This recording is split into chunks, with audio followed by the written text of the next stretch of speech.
તો આગળ વાત કરીશું રાજકોટમાં સમી સાંજે ગંભીર ઘટના બની હોવાનું સામે આવ્યું હતું। તો આ તકે વાત કરીએ તો સાંજના સમયે રાજકોટમાં ગોંડલ નેશનલ હાઈવે પાસે આવેલા કોરાટ ચોક નજીક એક મોટું ટેન્કર અચાનક પલટી મારી જતા ગંભીર અકસ્માત સર્જાયો અને ટ્રકના કન્ટેનરમાં બેઠેલ બે વ્યક્તિ અંદર દબાઈ જતા બંને મજૂરો ઘટના સ્થળે કમકમાટી ભર્યા તેમના મોત થયા અને આ તકે ઘટનાની જાણ રાજકોટ મનપાની ફાયર વિભાગને થતા फायर टीम द्वारा तत्काल घटना स्थले दौड़ी जई मृतक मजूरोना मृतदेहने बहार काढवा तजवीज हाथ धरवामां आवी। स्थानिक पोलीस द्वारा पण बचाव कामगीरी शरू करी देवामां आवी हती।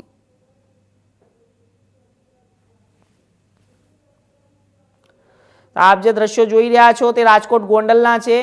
एक भारी टेंकर पलटी गयुं हतुं अने तेने जेसीबीनी मददथी बहार काढवामां आव्युं हतुं। टेंकरनी अंदर रहेला બે વ્યક્તિઓના ઘટના સ્થળે મોત નીપજ્યા છે।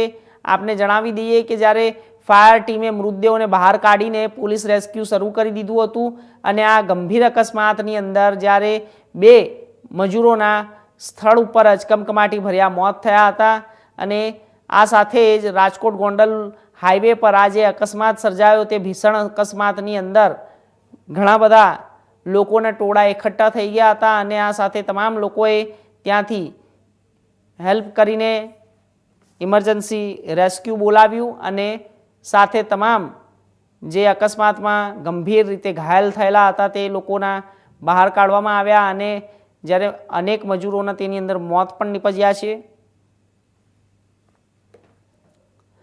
તો આ વિષય ઉપર વધુ માહિતી માટે અમારા સંવાદદાતા રાજકોટથી પ્રતિક લીંબાણી જોડાયા છે। પ્રતિક, હાલ શું અત્યારે પરિસ્થિતિ છે? આ અકસ્માત કઈ રીતે સર્જાયો હતો ને અકસ્માતનું કારણ શું સામે આવ્યું છે? અત્યારે હાલ જે ગંભીર લોકો છે તેમની સ્થિતિ કેવી છે અને જે મોત થયા છે તે પાછળના શું કારણો બહાર આવી રહ્યા છે?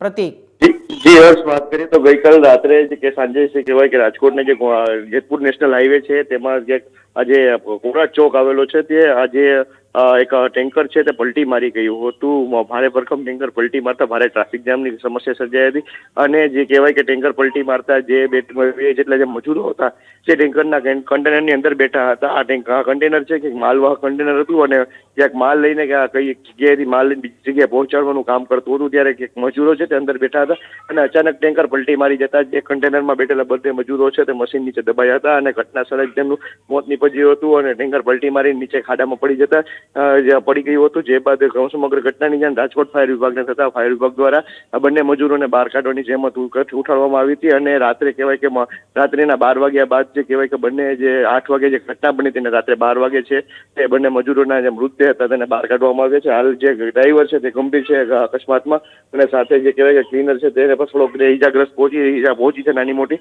પણ ક્યાંક જે બંને મજૂરો જે બે અંદર હતા તેમનું ઘટના સ્થળે જ કમકમાટી ભર્યું મોત નીપજ્યું હતું। સાથે જો ફાયર વિભાગની સાથે સ્થાનિક પોલીસ પણ જે કહેવાય કે જે ઘટના બની હતી તેમાં બચાવ કામગીરીમાં લાગી ગઈ હતી। જી, હાલ અત્યારે તપાસમાં શું સામે નીકળીને આવી રહ્યું છે અને તપાસ કેવી રીતે ચાલી રહી છે? તપાસમાં જે બે મજૂરોના મોત થયા છે તે લોકોને તંત્ર તરફથી શું તે લોકોને આપવામાં આવ્યું છે? જી હર્ષ, એ બધી જે તપાસ છે તે કરી રહી છે તંત્ર, પોલીસ અને જે ફાયર વિભાગ છે બંને તપાસ કરી રહ્યું છે। સાથે હાઈવે ઓથોરિટી સાથે પણ આ ટ્રક કોનો છે તેની અત્યારે આરટીઓ પાસેથી ડેટા લેવાઈ રહ્યો છે કે આ ટ્રક કોનો છે, કઈ રીતે અહીંયા પહોંચ્યો હતો, શું ત્યાં કઈ બાજુ જતો હતો અને શું અંદર માલ હતો તે બધી અત્યારે તપાસ થઈ રહી છે। હાલ અત્યારે પ્રાથમિક તપાસની વાત કરીએ તો જે મૃતદેહ છે તેને જે પોલીસ દ્વારા જે કહેવાય કે પીએમ રૂમ ખાતે ખસેડવામાં આવ્યો છે રાજકોટની સિવિલ હોસ્પિટલ પાસે, પણ જે હજી કઈ સહાયની વાત કરીએ તો સહાયની હજી સુધી કોઈ વાત સામે આવી નથી, પણ ખાલી કહેવાય કે તંત્ર દ્વારા કામગીરી શરૂ કરી દેવામાં આવી। તાબડતોડ કામગીરી કરતા બંને યુવકોના મૃતદેહ છે તે ગણતરીની કલાકોમાં જ બહાર કાઢી દેવામાં આવ્યા છે। જી, ચોક્કસથી આપનો ખૂબ ખૂબ આભાર માહિતી આપવા માટે પ્રતિક।